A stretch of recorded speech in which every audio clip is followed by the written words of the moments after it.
Hello, this is a documentary based on the Commune of France from 1936 to 1950. We'll be going through the Second Weltkrieg before and afterwards as well. We'll be looking about how the Commune of France rose to dominance in Europe. Sit back and enjoy the documentary. Commune of France. The Third Republic ended the way it began, defeated by German arms and facing socialist revolution. In the November of 1919, a revolutionary general strike was called by the CGT, paralysing the country and causing the downfall of the bourgeois government. The old order was not strong enough to put an end to the unrest, and in subsequent months, the French establishment was forced out of the mainland by a coalition of leftist forces in a brief but brutal civil war. For the past 15 years, the self-styled Commune of France was united behind a common platform of syndicalist socialist consensus, headed by the ruling Bourse General du Travail. However, in 1936, the consensus that was resulted in order to rebuild the shattered country and defend the fruits of foreign menaces is being deemed outdated by the many critics, and therefore are growing calls for more radical policies. France is increasingly confident in her security and in her mission. The revolutionary tradition is desperate, and it is unclear precisely which ideological strands shall become dominant in the years to come. But on the 7th of January 1946, President Kerensky was shot and killed while on the way to the Senate. He was beaten by the outraged citizens and soon by the police.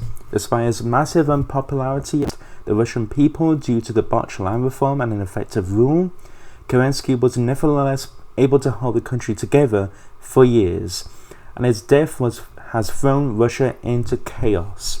Already discussing a possible replacement to Kerensky, and new coalitions are already being formed, both between and the right, while the military men are just one step away from intervening to stop democracy and save Mother Russia. Soon afterwards, Oswal Mosley wanted to talk with the Soviet leader, Georges Valois, in Birmingham, and discuss the common ground between their two ideologies. Valois actually thanked him for the invite and set off in the name of internationalism, bringing in with him Hungarians as guests, who were very much in line with Mosley's and Mussolini's, the leader of the totalists.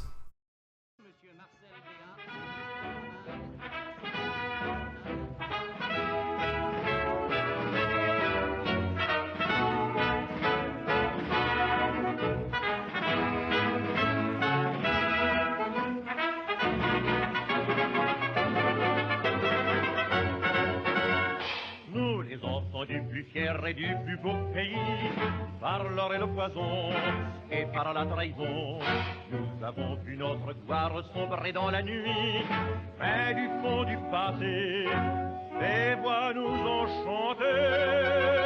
Debout la France pour la moisson, qu'on aperçoit à l'horizon, dans le ciel monte radieux, l'avenir plus merveilleux.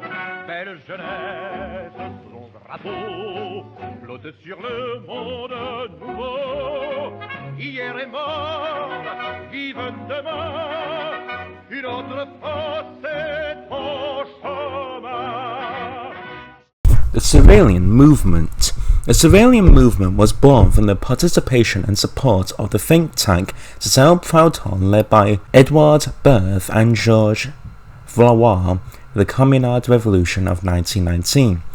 This intellectual circle, originally composed of many members of the Action Française, was first dedicated to the study and discussion of the works of Georges Eugène Sorel and Pierre-Joseph Proudhon.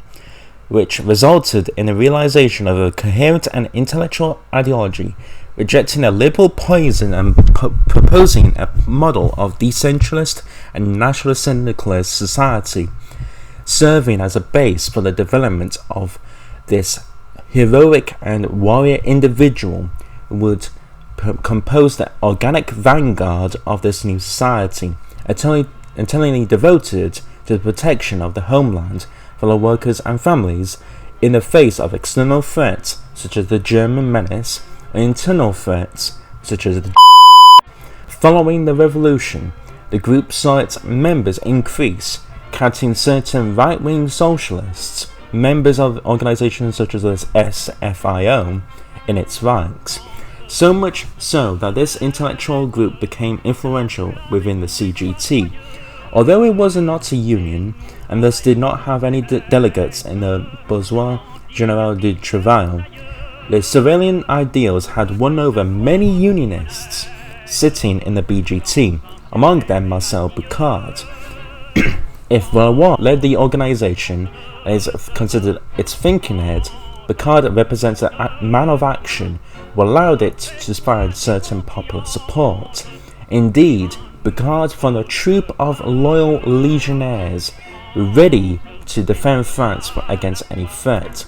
Although many of them does not have the ideological finesse of Valois and Berth, they constitute the armed wing of Sorelian movement within a significant presence on the streets and not excluding violence as a mode of action. Inspired by the Camelots de Roy of Action François, with this growing intellectual influence within the CGT ensured by Georges Valois, combined with the popular spirit of Boucard's legionnaires, it would seem that the influence of the Sorelians is not to be underestimated, is growing day by day.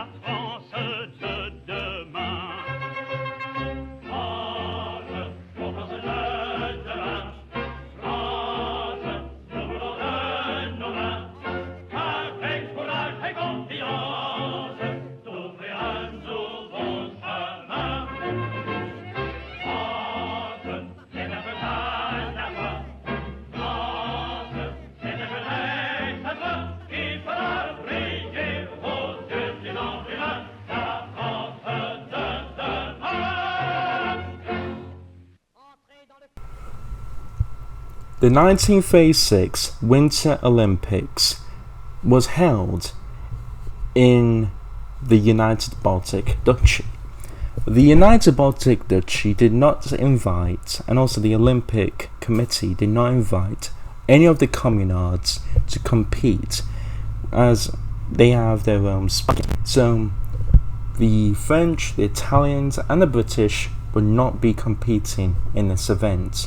However, it is very interesting that the Riga Olympics happened because it was paid by German taxpayers, which means that some people in Germany actually complained about this event happening because it was not even occurring on German soil.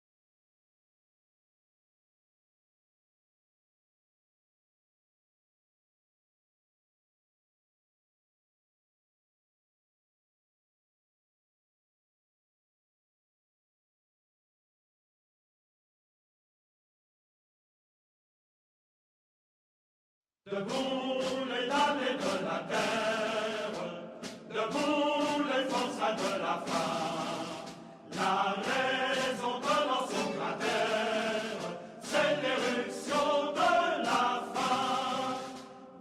passé, faisons table rase, sous l'esclave, debout, debout.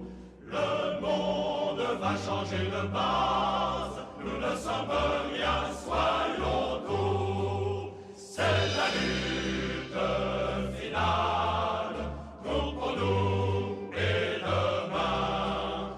L'international sera le genre humain. C'est la lutte finale, nous pour nous et demain. L'international sera le genre humain. Il n'est pas de sauveur suprême, ni Dieu, ni César, ni tribun. Producteurs, sauvons-nous nous-mêmes, décrétons le salut commun.